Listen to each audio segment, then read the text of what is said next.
เรื่องนี้พี่น้องอันนี้แต่พอเพิ่นเฮ็ด3ห้องพี่น้องเนาะมีห้องน้องน้อยแน่แล้วก็ห้องเพิ่นแน่แล้วก็ห้องน้องไม้ไทยนั่นเองขายน้ำมันกวด 10,000 กวด 20,000พี่น้องผู้ใดเนี่ยยังทันแบบนี้คอมเมนต์มาได้เด้อพี่น้องเด้อนี่คือปั๊มน้ำมันในสมัยตะกี้เนาะพี่น้องเนาะก็จะอิ่วขึ้นมามันก็ไหลลงมาพี่น้องเนาะทั้งมันมีอยู่5 ลิตรพี่น้องนี่น้องอันนั้นไปแซ่แล้วน้องหมู่เจ้าหั่นมื้อถ่ายคลิปมื้อนั้นไปปากซองถ่ายบักซองโดยไปหาเงินน้องอีหยังน้องไม้น้องไม้โดยอ๋อมืออื่นเราก็มามื้อละมาบ่โดยมื้อมาไปหาพักเนาะโอเคบ่โอเคบ่ว่าไงมื้ออื่นถ้าว่าบ่โกมาพี่น้องเนาะก็สิให้น้องน้อยเพิ่นพาไปหาพักแล้วก็วิธีชาวบ้านนำพี่น้องนะและวิธีชาวชนบทนำพี่น้องเนาะการดำรงชีพผู้สาวบ่ได้มาเข้าซ้ำสิกินหยังแนวเอ้ยเบิ่งเขาพี่น้องเอ้ยบ่มีเขาบ่ได้มาเขาสาวบ่ได้มาเขาเราโกบ่ได้กินเขามื้อนี้น่ะนี่ก็บ่มีอีกนี่นี่โอ้ตายเลยวันนี้ก็บ่หลายอาหารพี่น้องนะก็นี่ก็แม่นเงินของบ่าวโกเองพี่น้องสิให้น้องเพิ่นซื้อกระปุ้งกับแป้งเอาเงินนี่ไปใช้ชีวิตประจำวันนั่นแหละพี่น้องเนาะเอา200,000พี่น้องปีบัดนี้เงินนี่จะอยากซื้อหยังก็ซื้อโตมันเป็นประโยชน์ให้ตัวเองหรือว่าซื้อบิ๊กซื้อซอก็แล้วแต่เด้อนี่ก็เงินจากอ้ายให้นี่แหละเอาไปไอ้น้องเพิ่นพี่น้องเอ้ยส่งน้องเพิ่นเฮียนหรือว่าซื้อบิ๊กซื้อซอซื้อหยังก็แล้วแต่นะพี่น้องเนาะ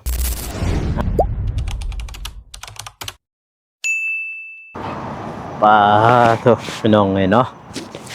เปิดภาพมาก็มาต่อจาก EP ที่แล้วพี่น้องเอ้ยเนาะมากะมาหอดเพื่อนซะหน่อยหรือว่าครอบครัวน้องหน่อยนั่นเองน้องพี่น้องเนาะซึ่งว่าเป็นบ้านจะกำใหญ่พี่น้องเอ้ยเมืองท่าแตงแควใส่กล้องพี่น้องนี่อะไรเฮือนซ่านป่านซองพันพี่น้องเนาะอันนี้ก็เป็นเฮือนของน้องสุรัตน์แล้วมาเบิ่งนี่ก็แม่นเฮือนของน้องน้อยนั่นเองนั่นพี่น้องเนาะพี่ก็สิไทยอ้อมแอมให้พ่อแม่พี่น้องเพิ่นได้เบิ่งนะพี่น้องเนาะนี่มื้อนี้ทั้งทีมงานเฮาก็ได้มาซอยน้องเพิ่นพี่น้องนั่นแล้วก็เอาไม้เอาตอกนี่แหละมาเฮ็ดมาอ้อมนะพี่น้องเนาะอ้อมเฮ็ดสวนพักให้น้องพี่น้องเนาะนี่แหละเป็นเฮือนของน้องเพิ่นเนาะพี่น้องเนาะนี่ก็3 ห้องพี่น้องเนาะมื้อนี้ก็สร้างเพิ่นบ่ได้มาพี่น้องเนาะสร้างเพิ่นสงสัยงบอีหยังบ่พอนี่แหละพี่น้องเนาะเพิ่นจึงบ่มาแล้วก็เบื้องนี้พี่น้องเนาะนี่แต่พอเพิ่นเฮ็ด3 ห้องพี่น้องเนาะมีห้องน้องน้อยแน่แล้วก็ห้องเพิ่นแน่แล้วก็ห้องน้องไม้ไทยนั่นเองพี่น้องนะนี่ก็คือมองห้องน้ำเนาะพี่น้องเนาะห้องน้ำที่พอเพิ่นอาจจะเฮ็ดนี่ก็แป้นไม่ยังนึงแหละพี่น้องเนาะนี่แหละเพื่อนน้องสุรัตน์พี่น้องเนาะที่ทางบ่อเตียงเพิ่นมาถ่ายพี่น้องโธ่โหดคักพี่น้องเอ้ยก่อนอื่นมัดกราบสบายดีเด้อพ่อแม่พี่น้องนะบ่ว่าสิอยู่ภายในหรือว่าต่างประเทศก็ยินดีต้อนรับเข้าสู่ช่องบ่าวโกชนบทสปปลาวพี่น้องเอ้ยเนาะมามื้อนี้ก็มาต่อจาก EP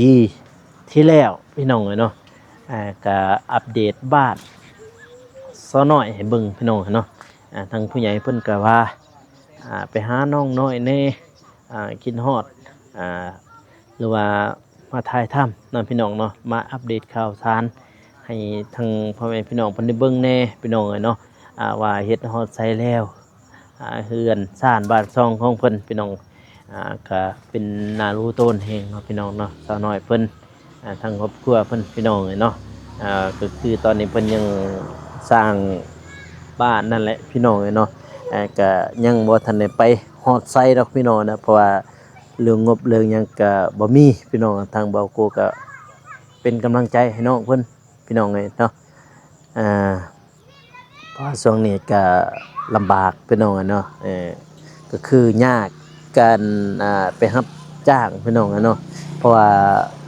ยามดำนาหรือว่าเกี่ยวข้าวก็จึงไปรับจ้างดำนาเกี่ยวข้าวยามนี้ก็จักสิรับจ้างหยังแหละพี่น้องอะเนาะเพราะว่าทางบ้านน้องนี่ก็แม่นว่าเฮ็ดแต่สวนมันพี่น้องอะเนาะแล้วก็เฮ็ดไร่พี่น้องอะเนาะเฮ็ดนาแน่พี่น้องอะเนาะแต่ว่าทางบ้านเบาโกพี่น้องอะเนาะมีเฮ็ดไร่เฮ็ดนาเฮ็ดสวนกาแฟพี่น้องอะเนาะทางบ้านน้องนี่แม่นว่าเฮ็ดสวนกาแฟบ่ได้พี่น้องเนาะพี่เอาเชอะมื้อนี้ทีมงานมาซอยนี่โชเบาเจ็บสบายดีน้องใหม่ไปดีเด้อว่าเจ็บเด้อมาจักโมงเฮ้ยกำลังมาแม่นบ่ เอ็ดนี่แหละเอ็ดตัวน้องเพิ่น แน่นั่นบ่เออใส่หญ้าซอยน้องกันเลยตินะให้เบาเจ็บเสียน้องไม่ผู้ใดตัดใหม่นี่อะพอมาเฮ็ดหัวอันนี้โดยเฉพาะบ่เออมาเฮ็ดสวนโดยเฉพาะพี่น้องเอ้าโชออกทุเรียนอีกร้อนเลยป้าโชมาทุเรียนได้มันใส่ได้มันกาว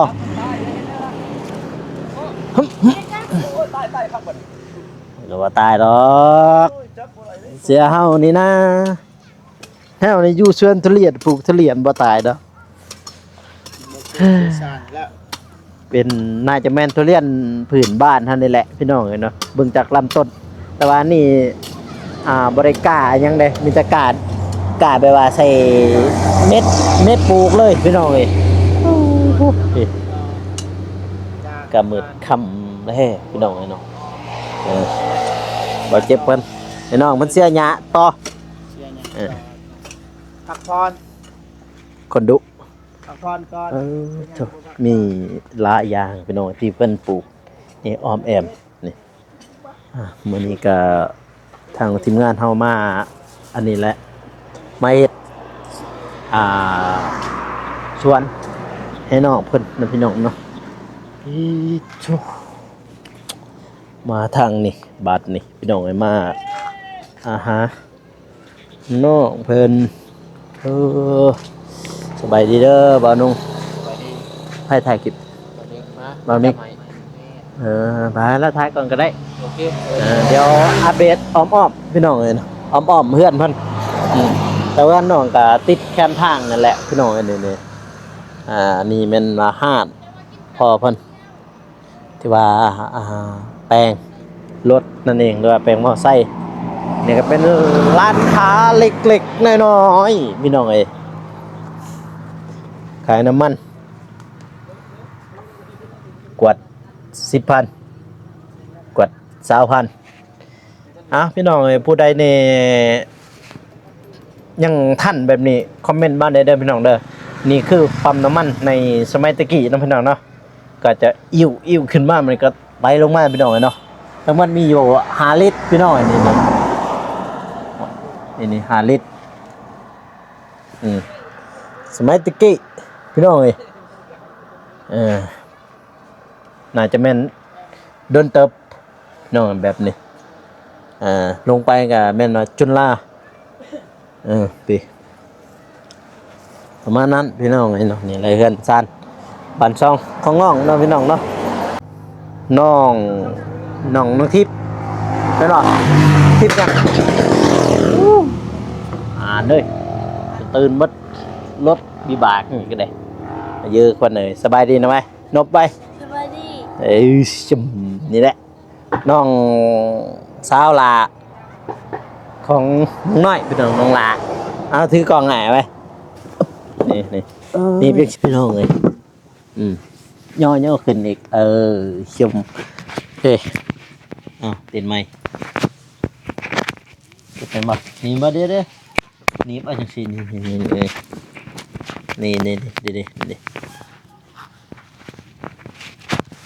ีบเบิ่งในมึงชิมบีบเบิ่งในมึงต้องตกได้นี่ไปไหนหั่นน่ะนี่อยู่ไหนก็ได้บ่ให้มันตกสบายดีคุณยายเพิ่นได้ไหม สบายดี พี่น้องเลยเนาะมื้อนี้ก็มาหาน้องน้อยคือเก่าพี่น้องเลยเนาะก็2 มื้อที่บ่ได้มาหาเพิ่นนี่คิดฮอดอยู่บ่ฮะ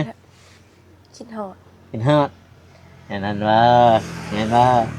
เอลี่บ่ โดย คิดฮอดอยู่เนาะ โดย แล้วว่าบ่คิดฮอดก็2 มื้อพี่น้องเนี่ยที่เบาโกบ่ได้มาหาน้องเพิ่นตั้งแต่มื้อนั้นแหละพี่น้องเนาะมื้อที่มากับเบาทรายเพิ่นแล้วก็มาซอยเบานุ่งเทพื้นห้องน้ำนั่นพี่น้องเนาะมื้อนี้สร้างเพิ่นมาเฮ็ดอยู่บ่ บ่ มันบ่ได้เฮ็ด โดย พ่อแม่ไปใช้มื้อนี้ อยู่ อยู่ เรือน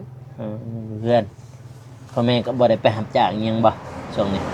ก็คาเวียร์ ค่าเวียกค่าแวกคิดเทือนนี่บ่ โดย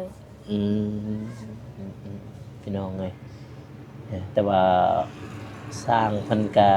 บ่ได้มามื้อนี้พี่น้องเอ้ยเนาะน้องฮู้ว่าเป็นหยังคือสร้างเพิ่นบ่ได้มามัน หู เป็นหยัง เขาว่าสบายเขาเจ็บ อ๋อสร้างเราบ่สบาย โดย จักมือเลยเพิ่นบ่มานี่สร้าง 2-3 มื้อ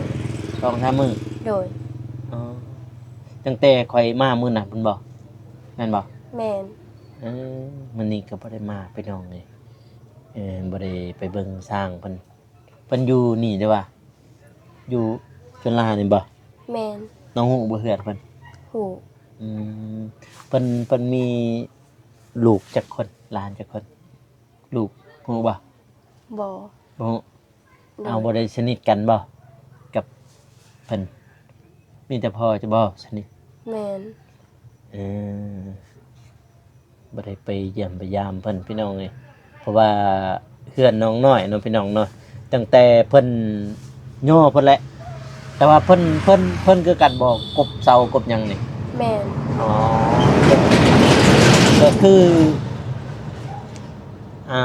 แบบว่าเอิ้นว่าเสี่ยวนํพี่น้องเนาะเพื่อนฮักเพื่อนแพงของพ่อน้องน้อยนี่พี่น้องเอ้ยเพิ่นเฮ็ดบ้านให้พ่อน้องน้อยพี่น้องเนาะเป็นเสี่ยวฮักเสี่ยวแพงเพิ่นนี่ตั้งแต่เริ่มพุ่นเลยพี่น้องเอ้ยเริ่มก็คือตั้งแต่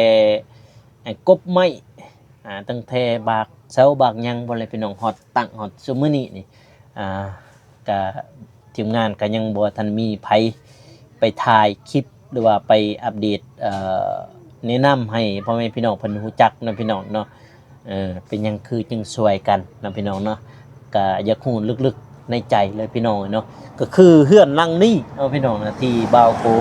ถามในมื้อนั้นนะพี่น้องเนาะก็แม่นว่าเพิ่นบ่เฮ็ดแม่นบ่สร้างคนนั้นแม่นบ่ก็ยินพอจะว่า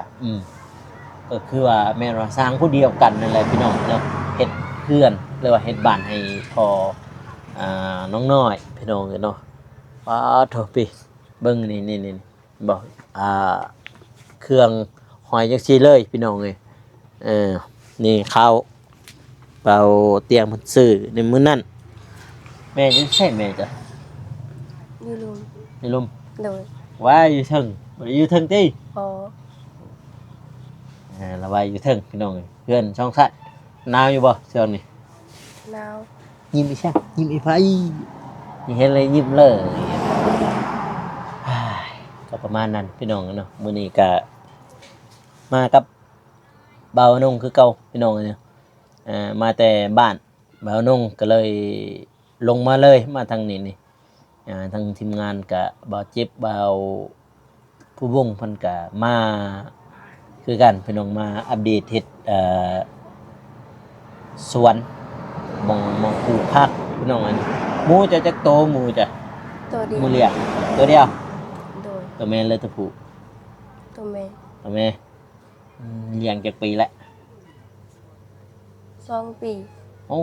2 ปีเกิดลูกแล้ววะ เกิดแล้วแต่ว่าเกิดให้เขา ให้เขา โดย ไปสะคอตัวหนึ่ง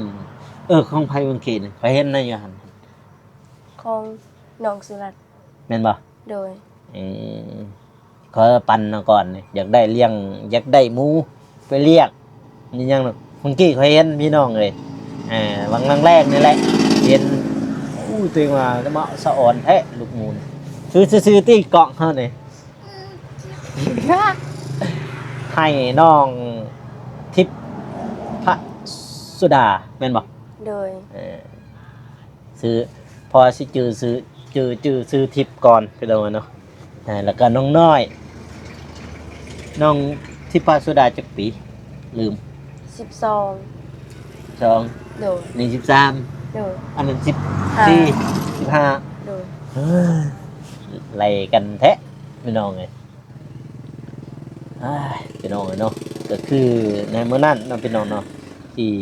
เบาโกมา ทาอยู่เด้อ เด้อ ทาอยู่กันบ่เด้อ เด้อ สบายดี ไป เด้อ ถ่ายอยู่เพื่อน โอ้มือกล้องไหม้บ่นี่ มือกล้องไม่ปิ้นไปทางนั้นเลยสบายดีเด้อเบานงกับเบา เฮ็ดอยู่เด้อสวัสดี เบานงกับเบามิกกันมือกล้องไม่ ฮะ ใส่เลยมือนี่มือกล้องเฮา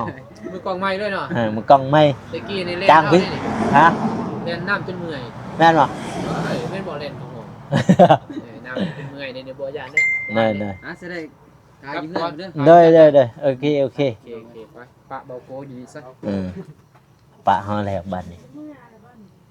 เมื่อแล้วใช่เลย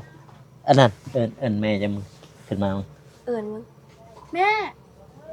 คิด วันนี้ ว่านี่ ขึ้นมาเทิงพี่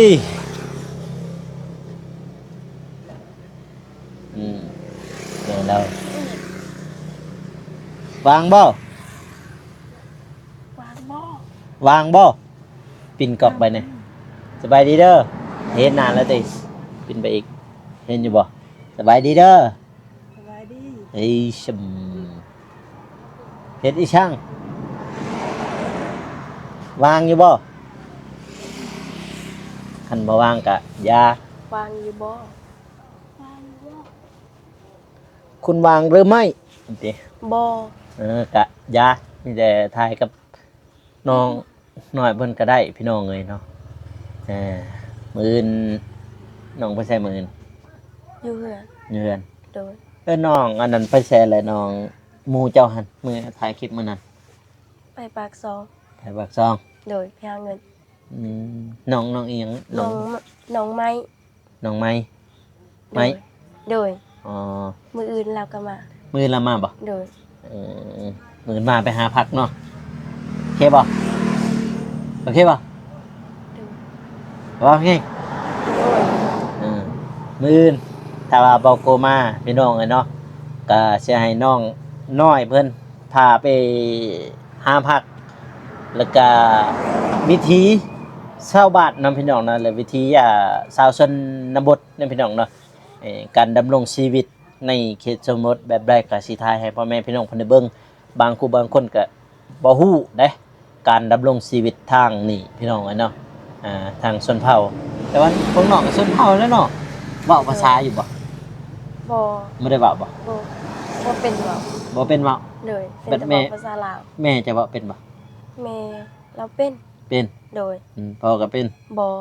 พ่อบ่เป็น พ่อเป็นคนลาว คนลาวแสดงว่าแม่จะนี่ชนเผ่า โดย แต่ว่าพ่อจะเป็นคนลาว โดย ลูกชอดลาวกับลูกชอดชนเผ่าพี่น้องเลยคือกันกับเบากูนั่นแหละแต่ว่าเบากูก็เป็นชนเผ่าตะเลียงเบาภาษานักจึงนักจึงเนี่ยก็เป็นอยู่พี่น้องเลยแถวนี้น่าจะเป็นชนเผ่ายัง เนาะอ่าแยะบ่อีหยังนี่แหละก็ลืมแล้ว มันมีหมู่ข่อยอยู่นี่ผู้หนึงพี่น้องเอ้ยเนาะใช่บ่ใส่ปินกองบ่ได้ไปสบายดีบ่ใส่แถวนี้ชนเผ่าหยังแถวนี่ ส้นเผาแงะ ชนเผ่าแงะ แต่เขตนี้ส้นเผาลาว ฮะ แต่เขตนี้ส้นเผาลาวนี่ส้นเผาลาวกับส้นเผาแงะ อืม ลาวลุ่มนะ อืมน่าจะแม่น2ชนเผ่านั่นแหละอยู่ในนี่ สองส้นเผา มันมีชนเผ่าแงะกับชนเผ่าลาวพี่น้องเอ้ยแล้วบ่ถ่ายคลิปแล้วบ่ถ่ายคลิป ยังกำลังมาก ำลังมาเดี๋ยว มันมักบ่ลายบ่มา พี่น้องเอ้ย ห้ามแพ้ บ่ได้นึ่งข้าวบ่วันนี้ บ่ มาซะเนาะ โอ้เบิ่งงามพี่น้องขี้ไฟสิกินหยังบัดนี้ฮะ บ่ฮู้ โอ้ยอยากได้เฮ้ยบ่ได้มาข้าวบ่มื้อนี้ บ่ เอ้ยตายแล้วบัดนี้เฮ็ดจังได๋บัดนี้ข้าวก็บ่ได้มาอีกบ่ แม่น ชักผู้สาวบ่ได้มาเข้าซ้ำสิกินหยังบัดนี้เอ้าเอ้ยเบิ่งข้าวพี่น้องเอ้ยบ่มีข้าวบ่ได้มาข้าวสาวบ่ได้มาข้าวเราโกบ่ได้กินข้าวมื้อนี้น่ะนี่ก็บ่มีอีกเด้นี่นี่โอ้ยตายแล้วเอ้าคือบ่มาข้าว ลืม นี่มึงแหละ เวียกลาย แม่นบ่ โดย เฮ้ กุดขนาน ขุดนานพักบ่ โด มี ย แต่ว่าเขามา บ่ได้มา ไม่ได้มา บ่ได้มาเข้าบัดนี้ใส่เข้าอยู่เทิงพุ่นบ่ โดย อืมวันนี้บ่ได้กินข้าวเจ้าบัดนี้ บ่ได้กินข้าวบัดนี้บ่ได้มาเข้าซ้ำพี่น้องเอ้ยจักจังได๋บ่ได้มาเข้าลืมซ้ำเวียกหลายว่านั้นน่าจะแม่นพี่น้องเพราะว่าเพิ่นมันมีทีมงานนะเด้มาถ่ายคลิปพี่น้องเอ้ยเนาะมาถ่ายคลิปกันเลยเวียกเพิ่นหลายแต่จะลืมนั่นแหละพี่น้องเนาะในชีวิตตอนนี้อยากได้หยัง อยากได้เฮือน เพื่อนได้แล้วเครื่องหนึงน้องนั่นเองอยากได้หยัง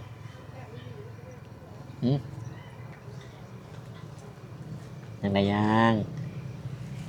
กระปุงกระแป้งมีแล้วบ่ ยัง ย่างใส่กระแป้งย่างกระแป้งฝุ่น เอาบ่กระแป้งบ่เอาบ่กระแป้ง เฮา แบบได้ใส่แบบได้ไปยังถึงเลยโอ้โหเข้าไปหนู โดย พุทโธมันหนูจะมันหลายแท้เนาะหนูนี่เดินอะไรไปน้องเฮือนแคบไปจังสั้นแหละ มื้อนี้ก็มามือเปล่าพี่น้องเลยเนาะมามือเปล่าเพราะว่ามากับเบานงกันเลย ก็คือเบาโกมาจากเฮือนไม่ของเบานงพี่น้องเอาดินบล็อกลงช่วยเพิ่นพี่น้องหลังหันจากคันก็ลงมาเลยพี่น้องนะบ่มีหยังติดไม่ติดมือเลยก็มาหาน้องเพิ่นอยู่เฮือนมื้ออื่นก็ถ้าได้มาก็น้องเพิ่นน่าสิพาไปหาผักมีบ่หอยท่านนี่ มี แถวใดแถวห้วย บ่ฮู้ บ่เคยไปหาบ่ เคยอยู่แต่ว่า ห้วยน้องยังเกินตอนนั้นโตไปหาผักมื้อนั้นน้องปลานั่นน่ะ ตัวใดวะ เอาตัวหำไปบุกนะน้องยังห้วยเอียงเคยน้องแต่ว่าตอนเจอบ่ไปจัก มาจากหมู่พาไปบ่เคยไปแถวนั้น เอาบ่เคยใช่บ่ โดย ใช่ว่าไปหากิน เคย นำกัน แต่ไปแถวเทิงนี้แถว ไปทาง หวยวี ห้วยบี้ โดย มื้ออื่นพาไปเด้อ บ่ไปเพราะว่าอยู่หันมันลึก มันเลิก โดย ถ้าได้มันบ่เลิกจังนะ แถวหวยวีมันบ่ลึก แถวห้วยบี้นั่นล่ะพาไปมื้ออื่น มันบ่เลิกมันมีอยู่ที่ผักกูดตัวหยัง มี มันเป็นห้วยแต่ว่าตอนนั้นมันบ่ โดย หอยมันมีหอยมันต้องมีหอยไปหาหอยหาปลานี่แหละพี่น้องเอ้ยนี่แหละการดำรงชีวิตของชาวชนบทพี่น้องเขตนี้ เอาง่ายๆคือตามที่เบาโกเห็นมาน้องพี่น้องเนาะการดำรงชีวิตของชาวชนเผ่าหรือว่าเขตชนบทมันก็จะแตกต่างกันหลายน้องพี่น้องเนาะก็คือที่เบาโกไปดักจึงน้องพี่น้องเนาะกระบอกเตียงเพิ่นก็หาดำรงชีวิตตามทางแบบนั้นขะย่างเป็นนั่นพี่น้องไปหาปูหาปลาในห้วยในห้องน้องพี่น้องเนาะก็จะแตกต่างกันบางผู้กับบางคนก็เนี่ยคือเข้าไปกันดอนนี่ก็หลายพี่น้องเลยเนาะจนเผาก็ตำเขาตำสินตำยังเรียบหลายอย่างพี่น้องเนาะบัดนี้ก็บ่หลายอย่างพี่น้องนะก็นี่ก็เป็นเงินของบ่าวโกเองพี่น้องสิให้น้องเพิ่นซื้อกระปุ้งกระแป้งซื้อกระปุ้งกระแป้งเฮาก็มีบ่หลายดอกมีบ่หลายเอาเงินหายแต่น้องเพิ่นซื้อกระปุ้งกระแป้งซื้อหยังก็แล้วแต่ซื้อมันซื้อเห็นเด้อท้ายไม้ข่อยเห็นเด้อโดยซื้อหยังละท้ายไม้ข่อยเห็นข่อยจังเสื้อคันบ่ได้บ่เสื้อได้ โดย กับแป้งและอีหยังก็แล้วแต่จะซื้อหยังก็แล้วแต่ของเจ้ามีให้น้องซื้อให้น้องซื้อมุงกับแป้งหรือว่าซื้อเครื่องนุ่งก็แล้วแต่เพราะว่าบ่ตัวเองก็บ่ค่อยได้มีหยังเนาะพี่น้องก็เลยมาถ่ายบ่ได้ซื้อเอาหุงอาหารหั่นนะก็เลยมาให้น้องซื้ออาหารแน่แล้วก็ซื้อกระแป้งอีหยังก็แล้วแต่ของเพิ่นเอาเงินนี่ไปใช้ชีวิตประจำวันนั่นแหละพี่น้องเนาะเอา200,000พี่น้อง200,000กิฟน้องทิพย์สุดาเนาะจ่ายคือกันค่าซื้อกล้องพี่น้องเอ้ย100,000กิฟนี่ๆจ่ายน้องทิพย์สุดาแม่นบ่ทิพสุดาทิพสุดาพี่น้องเฮียนมอยังแล้วมอหนึ่งมอหนึ่งมืออื่นมอสองเนาะแม่นบ่ยอกันพี่น้อยมอหนึ่งก็น้องเพิ่นก็เฮียนห้องมอหนึ่งพี่น้องนะเพราะว่าในครอบครัวของน้องน้อยนี่พี่น้องเนาะก็ยังเหลือแต่น้องหลาผู้นั้นพี่น้องยังเฮียนก็เฮียนให้จบเด้อยังบอกอย่าออกคือเอ้ยจะได้ เอ้ยจะนี่เอ้าบัดนี้น้องอยากเฮียนต่อป่ะโดยอยากเฮียนต่อแม่อาจารย์ให้เขาว่าแหละครับแต่ว่าน้องตอนนั้นน้องเฮียนอยู่เฮียนจุฬาเนี่ยบ่โดยปีกายเนี่ยบ่จะออกแม่นเพิ่นออกปีกายพี่น้องปีนี้บ่ได้เฮียนปีหน้าเฮียนก็ได้อยู่ได้อยู่น้องเฮียนยังได้เพราะว่าหลายคนแบบนั้นก็ยังมีถ้าออก 3-4 ปีนั้นจะบ่ได้นี่ฮะครับปีเดียวนี่น้องออกพี่น้องเนาะก็ประมาณนั้นพี่น้องนะมื้อนี้ก็บ่มีหยังมาหาน้องคือตั้งอกตั้งใจนั่นแหละพี่น้องเนาะก็ทางบัวโกยเองก็เรื่องอื่นก็เรื่องความรักคือบัวโกเว้ากับน้องนำพี่น้องเนาะบางคนก็ว่าคือบ่จีบเอื้อยเพิ่นก็บัวโกบ่เป็นคนนั้นพี่น้องถ้ามาฮักผู้เดียวก็คือผู้เดียวเลย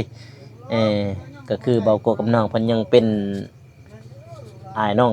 ฮักกันพี่น้องเนาะถ้าว่าน้องเพิ่นใหญ่มาอีก 2-3 ปีถ้าเพิ่นยังฮักกันจึงมาลมหรือว่าเป็นแฟนกันได้พี่น้องแต่ว่าเบาโกก็สิมาถ่ายเรื่อยๆหรือว่าส่งน้องเฮียนพี่น้องเนาะส่งกำลังใจให้น้องนั่นแหละพี่น้องอัปเดตทางครอบครัวน้องเพิ่นแน่พี่น้องตั้งอกตั้งใจให้เฮ็ดเพื่อนหรือว่าเฮ็ดบ้านให้น้องสำเร็จนั่นแหละพี่น้องเนาะตากล้องพี่น้องเอ้ยปินมาเบิ่งนึงเนี่ยนี่เชี่ยมตากล้องสบายดีไหมสบายดีครับน้องทิพสุดาพี่น้องเนาะคนยังเฮียนหม้อมายังมาหนึ่งไอ้บ่ไอ้กล้องบ่ไอ้บ่ เป็นยังน้อยๆน้องเลยกำลัง10เท่าไหร่ 12 12 ปี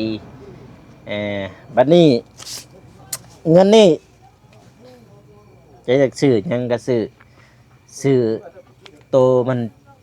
เป็นประโยชน์ให้ตัวเองหรือว่าซื้อบิ๊กซื้อซอก็แล้วแต่เด้อนี่ก็เงินจากอ้ายให้นี่แหละ